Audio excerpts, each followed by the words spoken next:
megható történetek közül a legmeghatóbbak azok, melyek árva gyerekekről szólnak, akiknek az élet már korán kemény próbatétellé vált.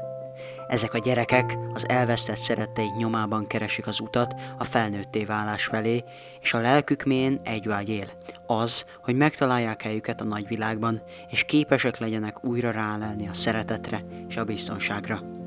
Ez a film egy kárpátaljai lányotthonról szól. Megismerjük az önkénteseket, a gyerekeket és a személyes történeteket, amik Nagydobronyhoz kötik őket.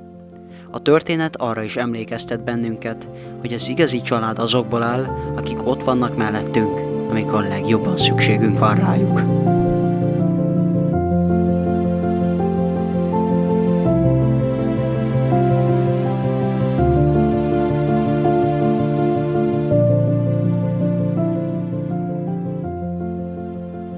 Ahhoz, hogy egy árva gyerek megtalálja helyét a nagybetűs életben, támogatás kell mellé. Egy önkéntes. Nagydobrony egyik meghatározó magyar önkéntese Gui Angéla. Angéla Romániában Partiumban született, ahol 26 évet töltött, ami alatt újságíróként is dolgozott. Azóta 2 gyereke is született, hobbija a futás, amit a jótékonykodással is összeszokott kötni. Az Egy vérből vagyunk alapítvány alapítója, mellyel Nagydobrony mellett még sok további helyre jutott el, ahol a mai napig hatalmas lelkesedéssel önkénteskedik. Hogyan váltál Nagydobronyi önkéntessé? 2017-ben jártam először Nagydobronyban, akkor egy egészségügyi delegációnak a tagjaként sportcipőt vittünk adományba, és gyönyörű szép műsorral készültek a gyermekek, amit előadtak, de volt ott egy lány, akit Erikának hívnak, aki a műsor végén odajött hozzám sírva, hogy hát ő is készült egy dallal, és ő nem tudta elénekelni, és megkérdezte, hogy én visszajövök-e, hogy nekem ezt külön elénekelje. Akkor én azt mondtam neki, hogy igen, el fogok jönni, és meg fogom hallgatni azt a dalt.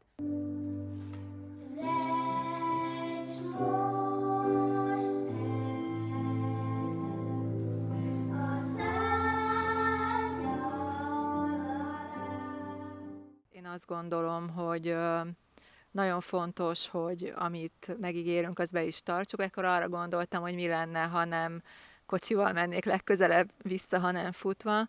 Ez éppen a reformáció emlékévének évében volt ez a látogatás, és akkor eldöntöttem, hogy ha 500 éves a reformáció, akkor mi lenne, ha futnánk 500 kilométert, és Budapesttől elfutnánk a Vereckei Hágóig, és útba ejtenénk a Nagydobronyi gyermekotthont. Ez meg is történt. És mit gondolsz, hogy hogyan lehetne több embert bevonni ebbe az egész önkénteskedésbe?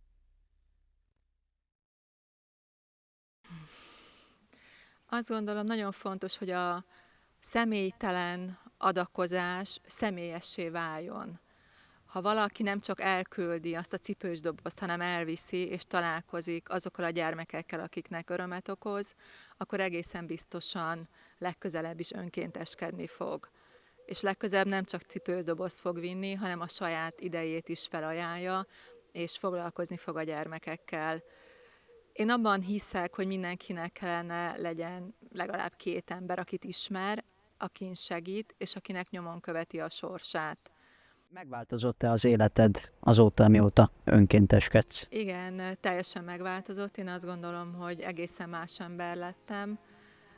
A Jóisten tenyerén hordoz, hogy megtaláltam ezt az utat. Én azt hiszem, hogy ez az utam, és semmi mással nem cserélném el. Amikor a Nagydobronyi gyermekotthonban vagyok, akkor nem lennék a Bahamákon, szóval, hogy nekem ezek a wellness hétvégéim, ez az én lelki fitnessem. A nagydobronyi lányok másik igen jelentős önkéntese Sperka Tamás, Speró. Speró ultrafutónak és kézművesnek vallja magát. Mondhatjuk, Nagydobrony részévé vált már, ugyanis egy sportszobát neveztek el róla Kárpátalján. A sport és az azon keresztüli jótékonykodás a mindennapok részévé vált számára. Egy életforma, mely rengeteget ad, feltölt és örömet okoz.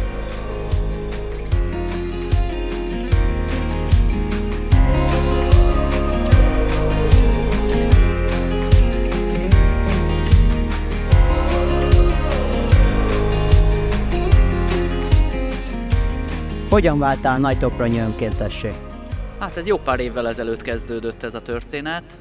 Barátaimmal futottunk, akik már benne voltak egy ilyen csapatban, és megkérdezték, hogy nincs kedvem elkísérni őket egy ilyen futásra. Ott belekerültem ebbe a társaságba, megismerkedtem Angélával, és a következő évben már én terveztem a következő ilyen jótékonysági futásnak az útvonalát, és onnantól kezdve pedig gyakorlatilag egyenes út vezetett a gyerekekhez és a különböző otthonokba. Mi motivált, hogy segítő legyél? A segítségnyújtás maga, az, hogy önzetlenül tud az ember segíteni, úgy gondolja, hogy nem fog kapni érte semmit, de ez nem igaz. Tehát sokkal-sokkal többet kapunk mi a gyerekektől, mint amennyit mi valaha is fogunk tudni nekik adni, akár anyagiakban, akár tárgyakban. A legnagyobb segítség az, hogy időt szánunk rájuk, és többször visszamegyünk ugyanarra a helyre. Mi volt a legszebb pillanata az eddigi munkádnak? A megérkezések azok mind nagyon-nagyon fontosak és nagyon-nagyon szépek ezekben a dolgokban, mert egyszerűen azt az örömet látni az arcukon, hogy visszajöttünk, ott vagyunk, ott leszünk, és hogy számíthatnak ránk. És ez az arcukra van írva. És volt olyan pillanat, ami nagyon szívbe markoló volt, és így nehéz volt földolgozni? Hát az eljövetelek azok mind-mind nagyon-nagyon nehezek, tehát amikor ott hagyjuk őket, és hirtelen még nem tudjuk, hogy azt tudjuk, hogy valamikor vissza fogunk menni, és újra megyünk, de még nem tudjuk a pontos időpontját. Az önkéntes szeretet és gondoskodás sok nagydobronyinak tudott igazi életet adni. Farkas Natália, Nati, a kárpátaljai nagyszülősön született, és születése után szülei a kórházban hagyták. Később került a gyermekotthonba. Óvópedagógiai diplomája megszerzése után Magyarországra jött, és jelenleg mentálhigiéniát tanul. A tanulmányai mellett a vakmisszió önkéntese, és hobbija a futás. Melyik a legszebb pillanat, ami Nagydobronyban történt veled? Számomra hát inkább ez az érzés, ami megvan, amikor oda kerültem 2 évesen a gyermekotthonban, és ami által biztonságba tudhattam magamat. Kikkel tartod a kapcsolatot azóta, amióta eljöttél? A legnagyobb mértékben keresztanyámmal tartom, aki egy volt nevelő a gyermekotthonban. Úgy lett keresztanyám, hogy nagyobb koromban kereszteltek meg, tehát vele, és igyekszem a lányokkal is tartani, hát így vagy úgy kisebb mértékben sikerül is. Milyen emlékeid vannak az önkéntesekről? Pozitív tapasztalataim vannak róluk. Mindig éreztem, vagyis hát a legtöbb esetben éreztem azt, hogy jó szándékkal, tényleg jó szívvel jönnek hozzánk, és engem igazából ez is motiválta a futásra, hogy akik jöttek jótékonysági futók, ő általuk kezdtem el a futást, mint sportot űzni.